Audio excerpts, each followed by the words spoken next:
What's up guys, Rick Pete back, and this is part 2 of my video about my favourite non-WWE title belts. There's another nice collection of belts in here, varying in all sorts of different things. So yeah, I hope you enjoy the video guys. Without further ado, here's part 2. Catch you later. So as you can see guys, that was the AWA World Heavyweight title. I couldn't choose a favourite between those two designs. I love them both. One of them was available in replica form. I never really sort of appreciated it until I got a bit older. No, I'm going to rephrase that, until I got a bit more mature.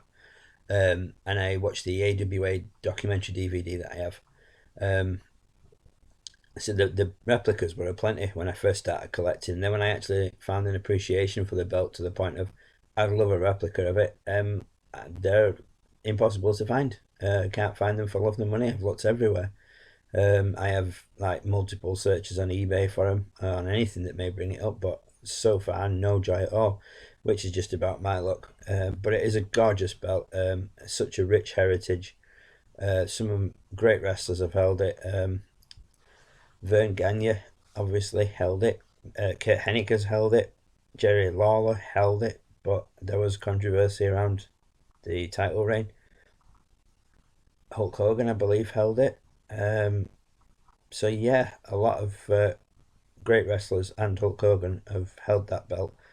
I wanted to put that belt in purely for the fact that, like I said, it's one that I developed an appreciation of as I got a bit more mature and looked at wrestling in a different way. So yeah, the AWA World Heavyweight Championship had to go in the video for me. So yeah, that was that. And like I said, I couldn't choose a favourite between those two designs, so I put them both in. So yeah, the AWA World Heavyweight title. That was the Ring of Honor World title, the classic and the current version. I love both designs. The classic version is very similar to the, I believe it's the UWF title. It is one that's available in replica form, and will hopefully one day I will own one along with the current design replica. I couldn't choose a favourite between them both. I love them equally. I think they're both really nice belts for different reasons. The current one is obviously up against like the likes of the WWE World title, the TNA Wildcat, for the main three companies. But I think from videos I've seen of the belt, it looks like it's a nice size belt. It's probably a little bit smaller than the Wildcat TNA, but it's still got enough weight about it to not make it feel like it's just a replica. It just feel like it's got a bit more to it. So yeah, hopefully, maybe one day I'll be doing an unboxing video on one of those. I would love to. It's definitely on my list of belts to get as replicas. But like I say, I absolutely love either of them, classic and current. Can't choose a favourite, so I put them both in on a level peg, as it were. So yeah, Ring of Honor World title, held by some great wrestlers, especially the classic design. Held by a few personal favourites of mine: Nigel McGuinness, Bryan Danielson, who's obviously now Daniel Bryan, Tyler Black, who's now Seth Rollins, CM Punk, Samoa Joe. They've all held that belt. And the current design, obviously, Jay Briscoe held that and then had his custom design done. Adam Cole, somebody who grew on me, he's held that. Michael Elgin, I think he held that one. Is it Jay Briscoe defeated Michael Elgin for the world title? I may be right about that. I apologise if I'm not. But yeah, absolutely love both designs. There was another design as well, but I'm not overly keen on that design. It is nice, but these two were my favourite two designs.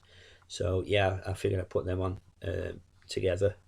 Like I said, I couldn't choose a favourite between them. So yeah, that's the sort of classic Ring of Honor World title and the current Ring of Honor World title.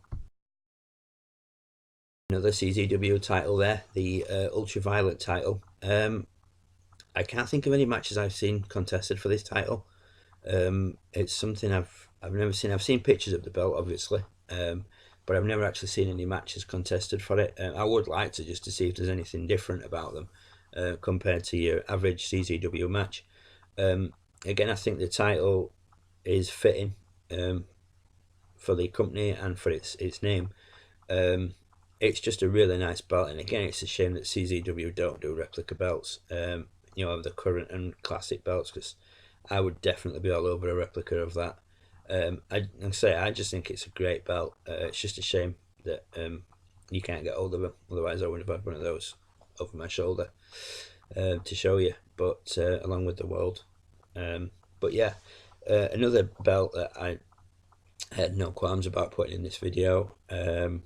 So basically, I went for companies that I've watched first to Google them, and when that came up, it was like a case of, oh yeah, never seen that belt, but that's a great belt, so I put it in. So yeah, CZW Ultraviolent was another belt that, like I said, I had absolutely no issues putting in this video at all. That was the Global Force Wrestling World Title. I've not seen any Global Force Wrestling, sort of footage, of anything they've done so far. The first time I became aware of that title was when Hazard F5 did something about it. I did a video on YouTube about it. And then I found out through my friend Josh that Top Rope Belts are doing an offer where they'll make you one of the GFW title belts, either the World, the Next Gen, or the Tag, or the Women's, for a limited time only. We'll see just how long a limited time it is.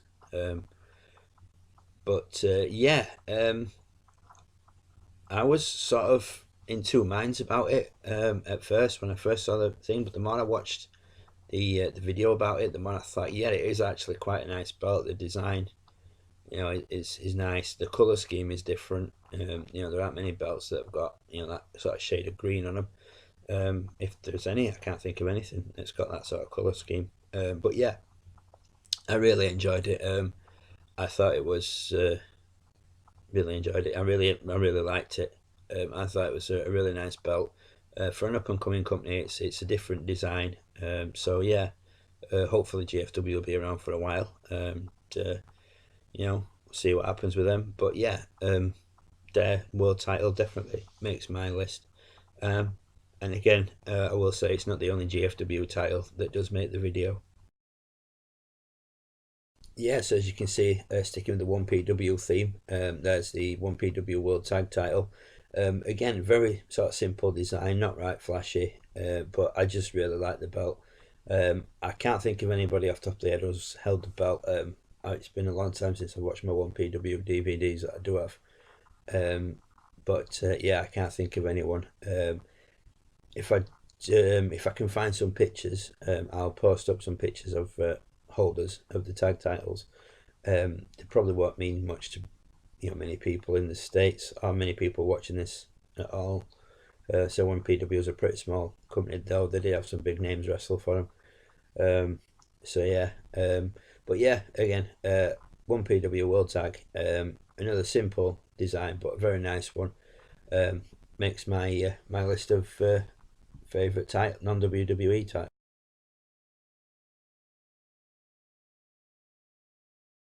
Yeah, so as you can see, that is the, I believe, second version of the IWGP Intercontinental Belt. Not overly familiar with Japanese wrestling, I will admit. I know what the IWGP current World Heavyweight title looks like. But I know a few wrestlers, but I'm not like massively up. I don't profess to know a lot about Japanese wrestling. It's something that I sort of dip in and out of. Usually something that involves either AJ Styles or the Bullet Club will get my attention, and I'll try and watch it. But yeah, I just think that's a really nice belt. Again, it's something that's really simple. The white strap looks nice. Don't know if it's coincidence that the WWE Intercontinental now has a white strap, whether that's something that was done on purpose, or whether it's just complete coincidence, which is more than likely. But but yeah, the IWGP Intercontinental title is a lovely belt, and I think well deserved uh, place in this video. So yeah, that's the like I say, believe it's the second version of the IWGP Intercontinental title. As you can see, guys, next belt on the list is the UFC title, which I'm lucky enough to have a replica of. Some of you may have seen my unboxing video of this. This is a belt I've always liked. It took me a while to get into UFC, and then pretty much as quick as I got into it, I lost touch with it. Like I did mention in my unboxing video for this, the only UFC fighter I was aware of at the time was Ronda Rousey. But thanks to various YouTube videos and Facebook groups I'm in, I'm starting to sort of get a bit more familiar with some of them. I haven't watched any UFC for a while. I've watched like the highlights of Ronda Rousey's last fight, which she lost. But you know, I have every faith that she'll recapture her title. Um, yeah, the UFC title, it's a gorgeous belt. Um, I mean, the replica itself is a great belt. Videos, pictures don't do it justice, like I said in my video. I can only imagine what the real thing looks like. But yeah, I've always liked the UFC belt, even before I got in, before I watched it. I always thought it was a really nice title belt. I'd seen pictures of it on TV and on, internet and Facebook and stuff. And I'd always wanted a replica, even though I weren't really into UFC. But yeah, like I said, managed to get myself a replica of it. Absolutely love it. I think it's a great belt. Again, it's not overly flashy. There's like a few stones on the front, the big company logo, but you expect that. But yeah, I never noticed any difference in the weight categories. I don't know whether it stated whether it was heavyweight, welterweight, whatever. Um, but when they unified it all to the simple design, I suppose it made it a lot easier than people wanting a specific replica of a specific weight category. But yeah, another belt that like I say, I've loved for a long time. So yeah, UFC belt, well up in my list of non WWE title belts.